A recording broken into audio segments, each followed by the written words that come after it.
താമസിക്കാനുള്ള വീടാ. കേറപ്പെടാത്ത അകത്ത് പല്ല് വയ്ക്കാനുള്ള സൗകര്യം ഉണ്ടായിരുന്നല്ലോ. ഉണ്ട്, പക്ഷെ ഇവിടെ തുപ്പാൻ പറ്റില്ലല്ലോ. അവിടെ തുപ്പായിരുന്നല്ലോ. തുപ്പാൻ, പക്ഷെ ഇവിടെ നിന്ന് തേക്കാൻ പറ്റില്ലല്ലോ. എങ്ങോട്ടാ? അല്ല, എന്നെ അത്യാവശ്യമായിട്ട് 5-6 പേര് ഇവിടെ കാണാൻ വരുമെന്ന് പറഞ്ഞു. അതുകൊണ്ട് ഞാൻ പോവാ. ആരിത് ശാന്തയോ?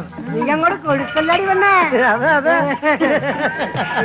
അയ്യോ ശാന്തമ്മേ, എന്ത് കഷ്ടം. കളയില്ലേ. ചാരായ നിരോധനം. ഉള്ളിക്കൊക്കെ ഭയങ്കര വിലയാ. എടി ശാന്ത, നീ അങ്ങോട്ട് തിന്ന് ചക്കക്കുരു പോലെ ആയില്ലടി.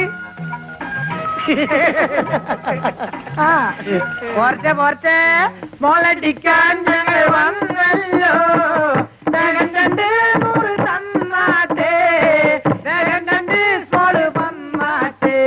മോളടിക്കാൻ അവന്നല്ലോ.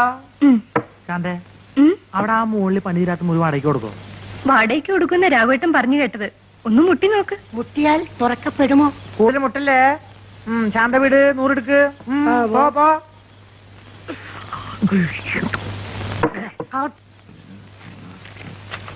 ഓക്കെ, 1000 രണ്ടുപേരുടെയും 2000. താത്താ, ഇത് ബാങ്ക് ഉദ്യോഗസ്ഥനാ ചന്ദ്രൻ.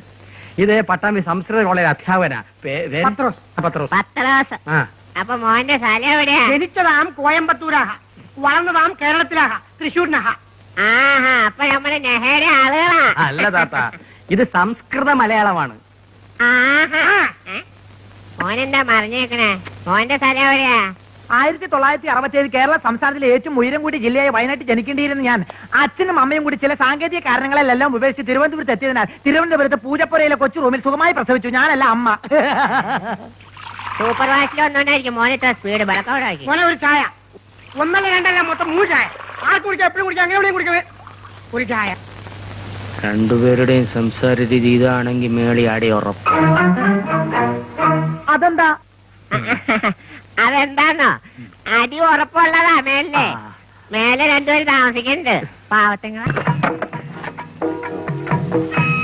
ഞങ്ങളുടെ മനസ്സ് ഇവിടെ ഉടക്കിപ്പോയി ഈ മുറിയില്. അതുകൊണ്ട് മാത്രം ഇപ്പൊ ഇവിടുന്ന് പോകുന്നില്ല. ഇവിടുന്ന് പോകുന്ന കാര്യം ഓർക്കുമ്പോ എന്റെ കരള് വിങ്ങുക. കരൾ വെക്കത്തിന് പഞ്ചലോകയുടെ മവണക്കല്ലിൽ ചാലിച്ച് ആടലോടത്തിന്റെ ഇലകൾ ചേർത്തുണ്ടാക്കി നല്ല ഗുളികൾ ഞങ്ങളുടെ കയ്യിലുണ്ടായിരുന്നു. ഒരു വൈദ്യുരനാ. ഇങ്ങനെ പരസ്പര ബന്ധമില്ലാതെ സംസാരിക്കുന്നതിന് തലയിൽ നെല്ലിക്കത്തളം വെച്ച് ഗുരുകുല ചിത്തക നെയ് സേവിക്കണമെന്ന് ചിലർ പറയും. പക്ഷെ അത് കേൾക്കേണ്ട കാര്യമല്ല. ഇതൊരു രോഗമല്ല, ഇതൊരു ശീലമാണ്. പോരെ, പട മേടിച്ച് പന്തളത്തിൽ വന്നപ്പോ പന്തളം കുളച്ച് പടാന്ന് പറഞ്ഞ പോലെ യുവമാർക്ക് എന്തോ ലക്ഷണപ്പെശ കൊണ്ട് ചെറിയൊരു സ്പെല്ലിംഗ് മിസ്റ്റേക്ക് ഉണ്ട്. ഈ കൂഷ്മാണ്ടങ്ങൾക്ക് അടി ഉറപ്പാണ്. ഞങ്ങൾക്ക് എത്ര ഇടി കിട്ടിയാലും അതിന്റെ നേരെ ഇരട്ടി ഞങ്ങൾ അങ്ങോട്ടിട്ട് വരും. മനസ്സിലായോ? എടോ പുഷ്പിള്ളേ, തന്നെ ഞങ്ങളിങ്ങനെ മൊത്തത്തില് പുള്ളി ചെയ്തിട്ട് മനസ്സിലായി ചേർത്തി. ആ താത്തയുടെ കട അവിടെ വന്നേ പിന്നെ ഇവിടത്തെ കച്ചവടം ഇത്രയും കുറഞ്ഞത് അല്ലേ? അതേ മകളെ, ചേട്ടത്തിക്കൊരു ഭീഷണിയായി അവർ ഇനിയും അവിടെ കട നടത്തരുത്. അത്രയല്ലേ വേണ്ടു? അത്രേ വേണ്ടു മക്കളെ. വഴിയുണ്ട്. എന്തു വഴി? പറയാം. അവിടത്തെ സ്പെഷ്യൽ എന്ന് പറയുന്നത് പുട്ടും കടലയുമാണ്. നാളെ രാവിലത്തെ അവിടത്തെ കടലക്കറിയില് നമ്മൾ അവരറിയാതെ കുറച്ച് എലിപ്പാഷാണം മിക്സ് ചെയ്യുന്നു. അതെ, കാപ്പി കുടിക്കാനെത്തുന്ന 10-30 പേർ രാവിലെ 9:30 മുമ്പ് തന്നെ ജപ്പാൻ ജ്വരത്തെ വെല്ലുന്ന ഗാസ്ട്രോ എൻട്രൈറ്റിസ് വന്ന് ഇഞ്ചിഞ്ചായി മരിച്ചു വീഴുന്നു. ഉച്ചയ്ക്ക് 12:30 പ്രാദേശിക വാർത്തയിൽ എലിപ്പാഷാണം കലർന്ന പുട്ടും കടലയും കഴിച്ച് 37 പേർ ഇഹലോകവാസം പിടിഞ്ഞു. കട നടത്തിയിരുന്ന താത്തയെ SI ഫൽഗുണ പണിക്കർ അറസ്റ്റ് ചെയ്തിട്ടുണ്ട് എന്നുള്ളതും ചേട്ടത്തി കേൾക്കാം. അയ്യോ വേണ്ട മോനെ, അവസാനം പോലീസുകാർ ചോദ്യം ചെയ്യുമ്പോ നമ്മൾ അകത്താവും. എന്നാൽ എലിപ്പാഷാണത്തിന് പകരം ഒരു 1/2 കിലോ പൊട്ടാസ്യം സയനൈഡ് കടലക്കരയിൽ മിക്സ് ചെയ്ത് കൊടുത്താലോ? നീ ഈ മണ്ടൻ ഐഡിയാസ് പറഞ്ഞ് ചേട്ടത്തി വെറുതെ ടെൻഷൻ അടിപ്പിക്കല്ലേ. ചേട്ടത്തി, ഇപ്പൊ നല്ല ബെൽറ്റ് ബോംബ് നമുക്കത് വെച്ച് ആ ഏരി മുഴുവൻ തകർത്ത് കളഞ്ഞു. അതൊന്നും വേണ്ട. പിന്നെ ഇവിടുത്തെ കച്ചവടം അവിടത്തേക്ക് കുറച്ച് കൂടുതലാക്കി തന്നാ മതി. അത്രേ ഉള്ള. ഇത് ആദ്യമേ പറഞ്ഞാ പോരെ. ഇവിടത്തെ കച്ചവടം ഇരട്ടിയാക്കി തന്നാൽ ചേട്ടത്തി ഞങ്ങൾക്ക് എന്ത് തരും? എന്ത് തരും?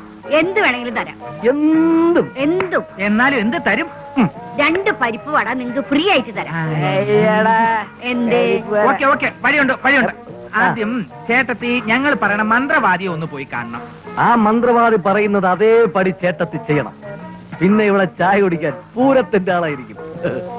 ആ മന്ത്രവാദി എഴുത്തുകാരനാണ് കോർപ്പളശ്ശേരി. അവിടെ ചെന്ന് ഈ ഭർഗോ ദേവസ്യ ധീമഹിയുടെ വീട് എവിടെയെന്ന് ചോദിച്ചാ ആർക്കും അറിയില്ല.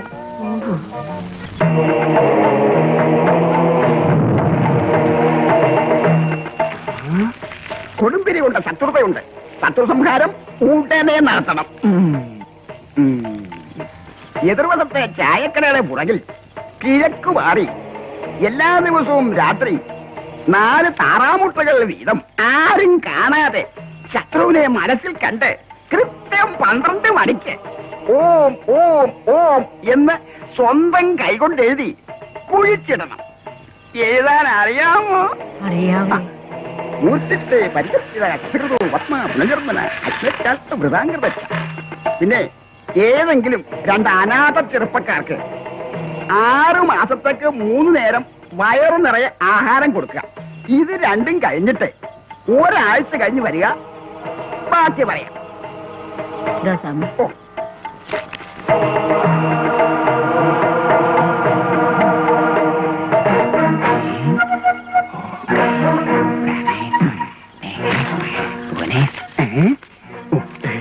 ഷെയർ എടുത്തോട്ട് 50-50 50 പിടിക്കുക. അപ്പൊ ദേവസേട്ടാ, അടുത്ത ആഴ്ച ഈ തള്ള വരുമ്പോ കുറച്ചുകൂടി ചെലവ് കൂടിയതായിക്കോട്ടെ. അതിന്റെ അടുത്ത ആഴ്ച വരുമ്പോ കുറെ കൂടി ചെലവ് കൂടിയത്. അങ്ങനെ ആഴ്ച തോറും ഇതിങ്ങനെ ഡെവലപ്പ് ചെയ്ത് വന്നോണ്ടിരിക്കും. മനസ്സിലല്ലേ? അപ്പൊ എല്ലാം പറഞ്ഞ പോലെ എത്തിയാൻ കെടുത്തിയത്, ഇല്ലെങ്കിൽ വീട് കത്തിക്കും.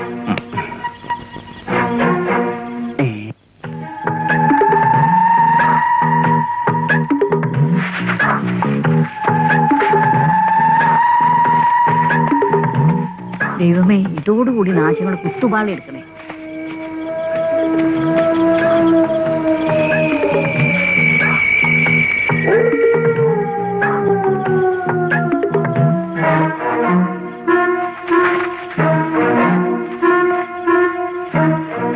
സാറാമ്മച്ചേട്ടത്തി ഉറങ്ങിയെന്ന് ഉറപ്പാണ്. അവര് മാത്രമല്ല, ആ ജോലിക്കാരി ശാന്തി ഉറക്കമായി. ജോലിക്കാർ ഉറങ്ങി നോക്കാൻ ഞാൻ ഞാൻ പറഞ്ഞില്ല. അറിയാതെ ഒളിഞ്ഞു നോക്കിയപ്പോ കണ്ടതാ. അറിയാതെ നമുക്ക് പകുതി ഓംലെറ്റ് ആക്കാം, പകുതി ബുസ്സയാക്കാം. ഇവിടെ മൊത്തം തോറുപോലും കാണുന്നില്ലല്ലോ. കുഴിച്ചപ്പോ കിണറാവാറായി. ഇവിടെ അല്ലേ കുഴിച്ചിട്ടത്? സാറാമ്മ ചേർത്ത് വിളിച്ച് ചോദിച്ചാലോ? പോയി ചോദിച്ചിട്ടോ. ഒറ്റ തൊഴി വെച്ചോ.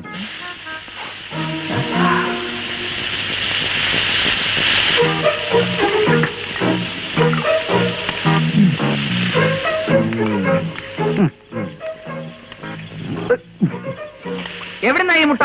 ഇത് താറാവുകൾ ഇടുന്നതാ. മര്യാദക്ക് പറഞ്ഞോളാം. ഇത് താറാവിടുന്ന മുട്ടയാ. ഇതിൽ കൂടുതൽ മര്യാദയ്ക്ക് പറയാൻ പറ്റില്ല. താറാവല്ലെന്ന് പിന്നെ താത്ത മുട്ട ഇടൂടാ. എവിടെയായി മുട്ട? എന്താണ്? ആ 4 കൂടി നമ്മുടെ കടയിലെ മുട്ട എടുത്ത് ഓംലേറ്റ് ഉണ്ടായി തിന്നാണല്ലേ?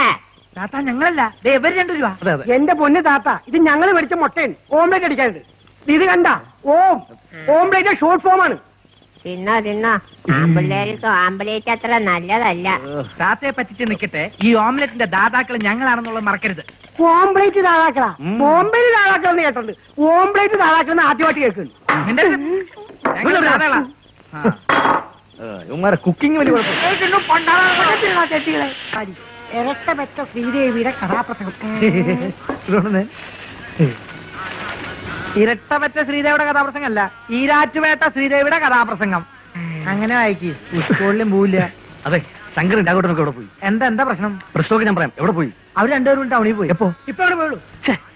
ഇന്ന് നീ വന്നേ. ഈയിടെയായിട്ട് കുശൂഷിപ്പിച്ചിട്ട് കൂടെ ഉണ്ട്.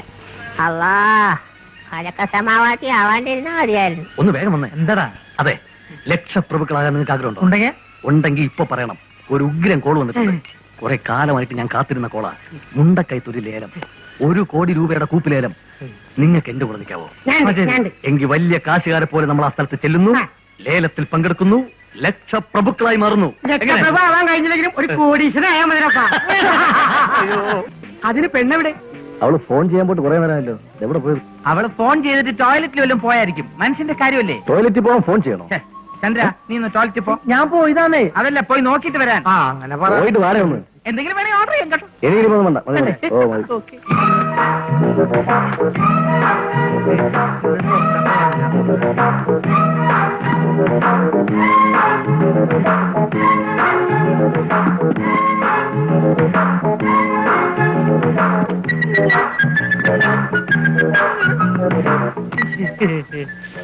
എന്താണ്? ഹലോ, എന്താണ് പരിപാടി? മൂത്രത്തില് യൂറിൻ. ലേഡീസ് ടോയ്ലറ്റാ? പൊടി ലേഡീസ്. തുറക്കാൻ പറ്റില്ല. തുറന്നോ? ആരാണേ?